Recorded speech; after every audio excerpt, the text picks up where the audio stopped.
is Dominion Voting Systems owned by China? This is an allegation that was made by a Newsmax White House correspondent called Emerald Robinson. She had said, Dominion Voting Systems has Smartmatic for its software. Dominion Voting Systems has SolarWinds for its monitoring system. Dominion Voting Systems has modems connected to the internet. Dominion Voting Systems is owned by China, so America's national security is a joke. Now, that's the SolarWinds being the organization that had the hack, what was it, a couple of days ago? That was hacked 3 days ago, yes. By, as they said, a non-native governmental entity that had a specific and targeted hack directly into a system, not a widespread attack. So it's not just someone just randomly looking, it seems to be purposeful. So what she said here that we can confirm, I guess we'll go through. So the first thing I'll start with is the fact that Dominion seems to have had SolarWinds for its monitoring system, if we can go to the next one, and it seems to have scrubbed it. So this is Dominion's voting login website now. As you can see, there's nothing else on there. But if we look at it just 2 days ago, you can see at the bottom they've scrubbed the bit where it's. This is from Wayback Machine. They've scrubbed it where it says powered by SolarWinds at the bottom. And it's like, all of a sudden, it's not powered by SolarWinds. Yeah, all of a sudden, or they've just removed it because they don't want the internet finding it. They don't want all of this evidence. Okay, right? so the story broke that they'd been hacked, and then all of a sudden they get rid of it. Yes, that's exactly it. The story breaks that they're hacked, and then that's scrubbed. Weird, really weird, right? To be charitable, they could have gotten rid of it because they now know it's hacked. Totally. It could well be. Dominion have obviously categorically denied everything that they're accused of. Everything, absolutely everything. They've just not given any of it any consideration. Have they issued a statement on this, or are they keeping quiet? I believe that they did, but it was just a denial. What, denial they ever used SolarWinds? Or?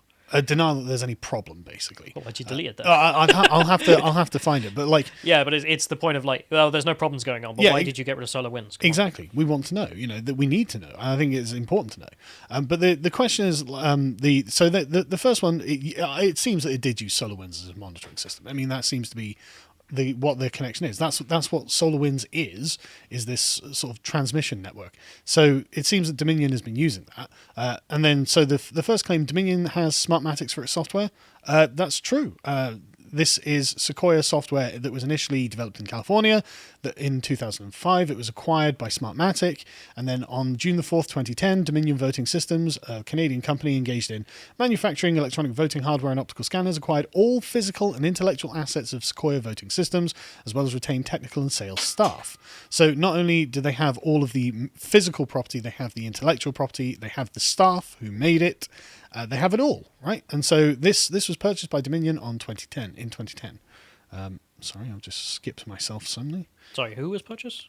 Sequoia. So Sequoia Voting Technologies, or just whatever it's called. Yeah. This was what was purchased by Smartmatic.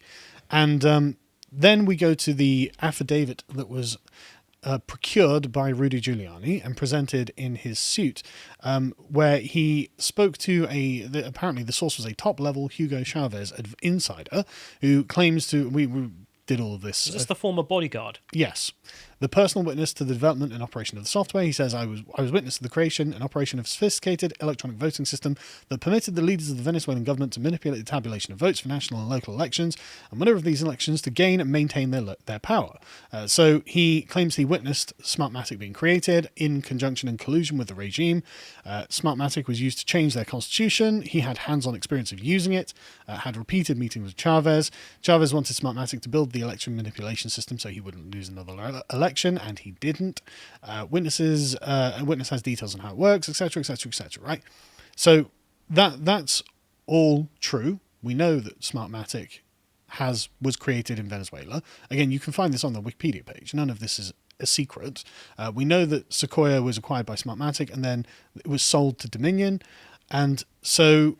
It was acquired by Smartmatic in 2005, sold to Dominion, and the affidavit, the witness, claims that it is Smartmatic software is in the DNA of every vote tabulating technology. Presumably, they took that from Sequoia, did whatever they wanted to it, and then have passed that on to Dominion. So the question is, who owns Dominion? Because it's called what? It's a Canadian company. It's like, okay, well that's weird. You'd have a foreign company that owns your voting tabulating software. I mean, they would argue they're American Canadian, but Maybe they would. Why is your headquarters in Toronto? Maybe they would, but A, why is the headquarters in Toronto? But B, why don't we actually know who owns Dominion? Because this is a 2019 NBC News piece. Again, before all of this came out, before all of this was a problem, a year ago, over a year ago, this was published by NBC News. So not a partisan right-wing source, not something that's been thrown up in the wake of this new scandal since the election. Partisan left-wing source. It's a partisan left-wing source, and in a period of calm and peace where there was no great focus on this. They say, Chinese parts hidden ownership growing scrutiny inside America's biggest maker of voting machines. Doesn't exactly put your mind at ease from the very issue, the title. But they say the issue took on greater urgency after the FBI disclosed in July 2018 that a Russian oligarch had invested in the Maryland Services election firm. Officials in Maryland and North Carolina have started questioning voting machine makers about potential foreign ownership.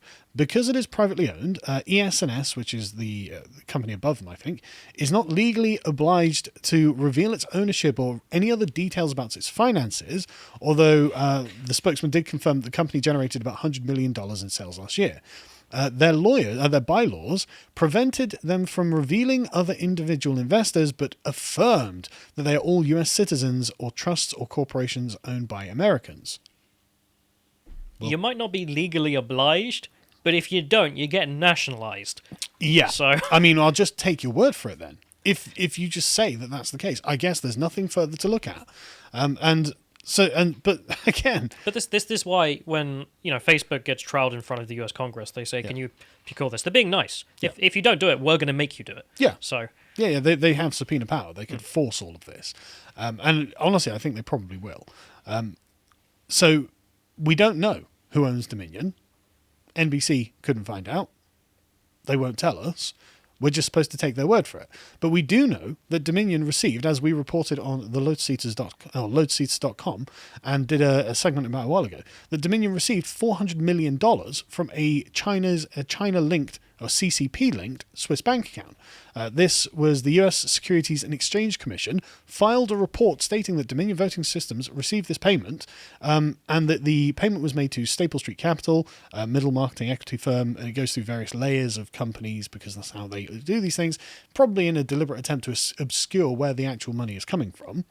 The payment was made by UBS Securities, or a subsidiary company of the Swiss investment bank UBS.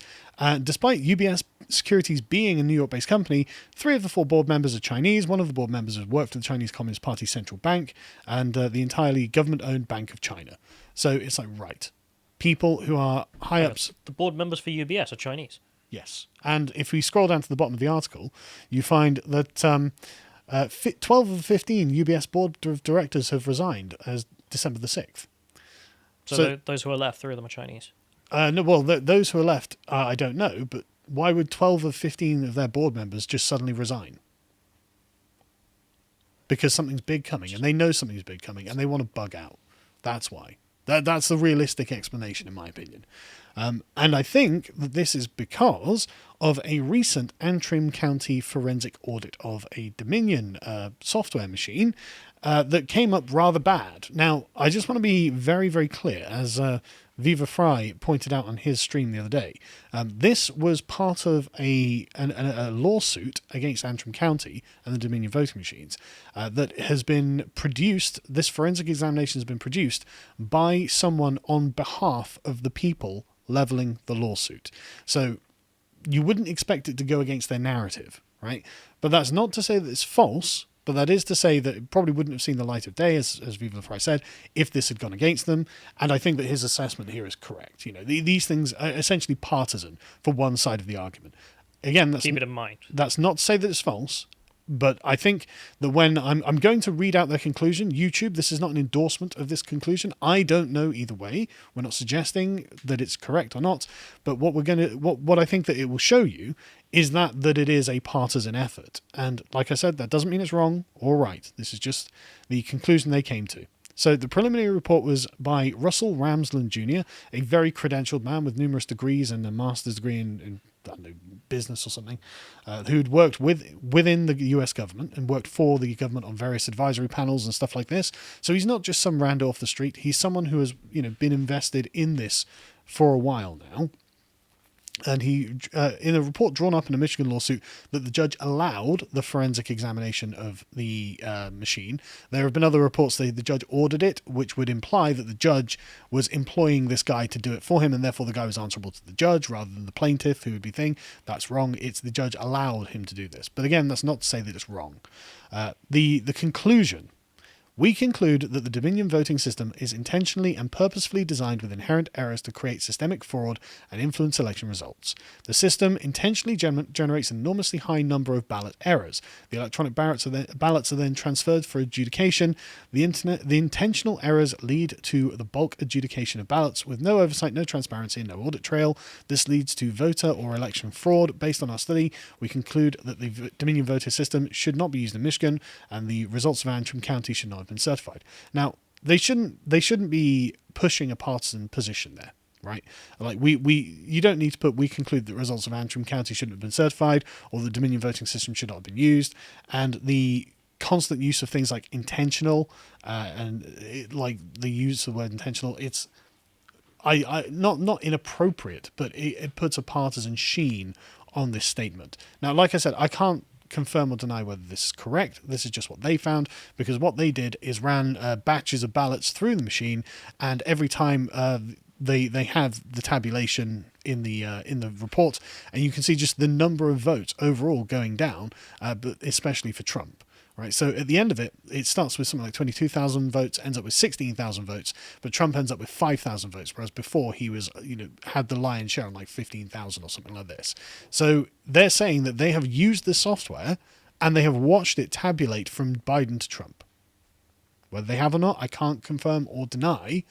But this is, I think, we covered the other day what are Trump's options, and we went over Powell's lawsuit, but at the time I didn't have all of this context that is surrounding what is happening to really understand what she was saying. But I think now we actually do have quite a lot of context. So when she was saying Trump could trigger an executive order on foreign election interference, saying the evidence for foreign election interference is more than sufficient, maybe it is. I don't know what else they have, but there's a lot that suggests, well, Dominion might well be compromised. Joe Biden is certainly compromised. There are a lot of suspicions here. And the executive order she's referring to is an executive order that was issued on the 12th of September 2018 that's called, I expected it to have a number, because you'd think it'd be an execute order 66, You think you expect it to have some cool thing, but no. It's called Executive Order on Imposing Certain Sanctions in the Event of Foreign Interference in the United States Election. I don't doubt that the left would have lobbied for this in light of them claiming that Russia had influenced the elections.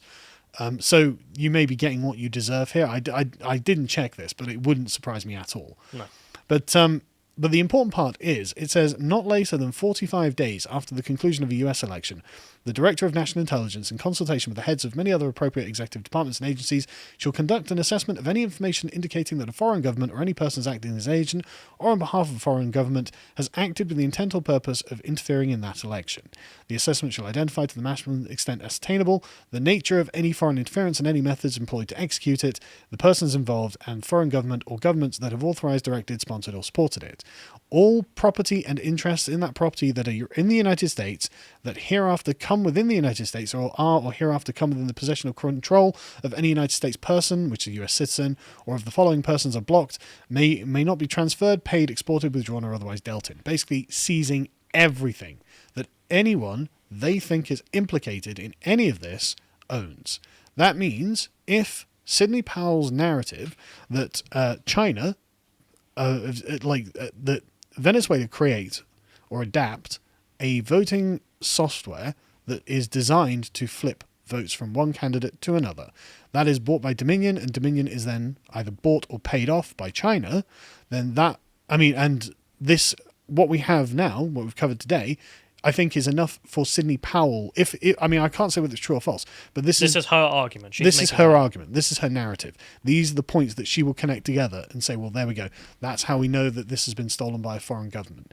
And that means that Trump would use this executive order, again, all lawfully, as far as I can tell, to not only impound all of the materials and all of the money and but all also of to seize every asset of a member of Dominion, but also criminal charges against the people involved.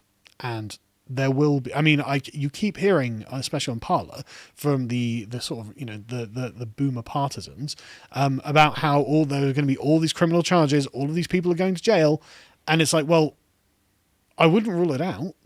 Maybe they will. I don't know. Who is Sidney Powell? She's not working on the Trump legal team anymore. She is a lawyer in her own capacity that is acting. So she's just arguing that very, very closely. If this is the case, and I think it is, then Trump can do this, and it's all lawful. Yeah, according to his own executive order. Yeah, and this is why there have been lots of I guess we'll just call them right-leaning content creators recently who are tied in the know and have through the grapevine connections with various other places, and I've heard rumors to this effect myself, but basically a lot of people are saying, look, make backup plans, because on Friday we're expecting the grapevine is expecting things to happen. And if that's the case, because I mean, who knows if Google and Facebook are implicated? Who knows that YouTube, whatnot? And so they are expecting, frankly, mass deplatformings on Friday or thereabouts of anyone right-leaning who talks about politics for whatever reason. I don't know why. And this would be suggested by the fact that YouTube recently came out and said, if you're spreading disinformation, your video deleted. The increased cranking up of their editorial policy. And they're saying by January we'll start giving you strikes. Yeah. So I don't see why it would be unexpected or a surprise if they just came out and said, actually, we're just going to delete everyone's channel who says this. And they could probably take the hit. They could probably take it. It would be legal. They're a private company. And it would be totally legal. But it would be obvious monumental. partisan act. Extremely. And so this is why in the description to this video you'll probably find our Rumble, BitChute, Parler, all of all of the alt tech that we're on.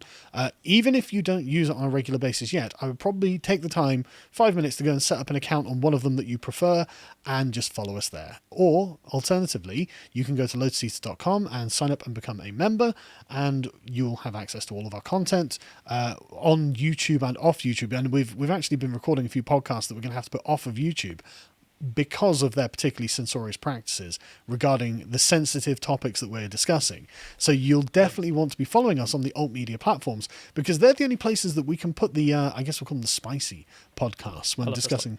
Usually you make, exclusive stuff for someone because of a deal. They're paying you to make an exclusive thing for which is platform. what we actually do on lotuscaesar.com. But that's, we're sponsoring ourselves. But it's the thing of, we just do it because YouTube censors us. That's it. Yeah, we didn't want this content to be private content. With the book club and stuff, it's membership only, so that's fine. Because this one's going to be available to anyone who's a non-paying member. But we have to do it just because YouTube is that censorious. Yeah, and the worst part is one of the better podcasts we've recorded too. We recorded it this morning. It was a really good podcast, really good information in there. We think you'll want to have. So yes, basically follow us all on alternative media platforms. Go and sign up to the website, because we are going to take a hit. There is some, if it's not my personal YouTube channels with 900,000 followers, 400,000 followers, they're probably definitely gone. They're already shadow banned. We have evidence for that. Yeah, well, the main channel is shadow banned. My other ones aren't shadow banned, or at least the Account Daily one isn't shadow banned. But I think they're going to go. So follow me, follow us on BitChute, Parler, Minds, all of the others, because I think there may be no other choice. And I'm not going to lie, I'm really nervous. And thanks for your support, because this means at least we can keep the office and the staff running for now. But please do, back us on there if you'd like to support us.